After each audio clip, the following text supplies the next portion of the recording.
আপনারা দেখতে পাচ্ছেন আমজুবি ফার্মের ভিতরে যে ফুলগুলো বীজ উৎপাদন হয় টমেটোর, সেই ফুলগুলো ছাড়ানো হচ্ছে।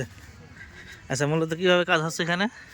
এই যে ফুলগুলো চারিদিকে কাটা হচ্ছে, তারপরে এই যে এটা একটা পাউডারটা ঠেকানো হচ্ছে এবং এটা এই পাউডারের মাধ্যমে এটা দেশি টমেটো থেকে হাইব্রিড হবে। এটা হাইব্রিডের চাষ উৎপাদন হবে, তাই তো? হাইব্রিড হবে, হাইব্রিডের বীজ হবে।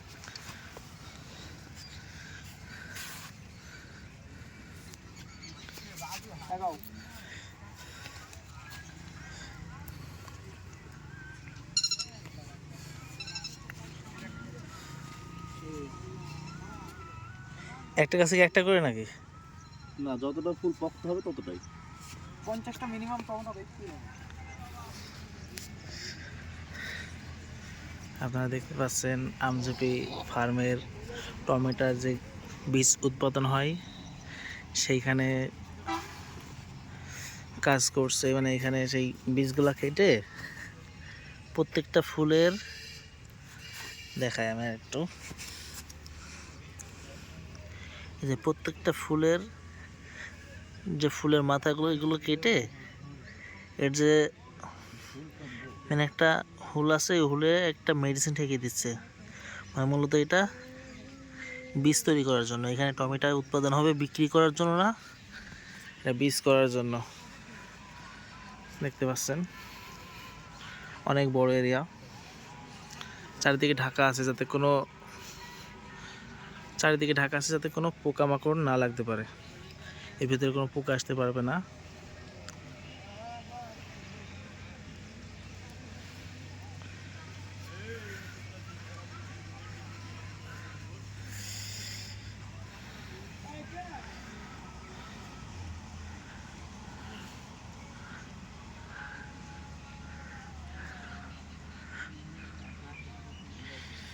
খুবই ভালো লাগলো দেখে।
অনেক বড় এরিয়া।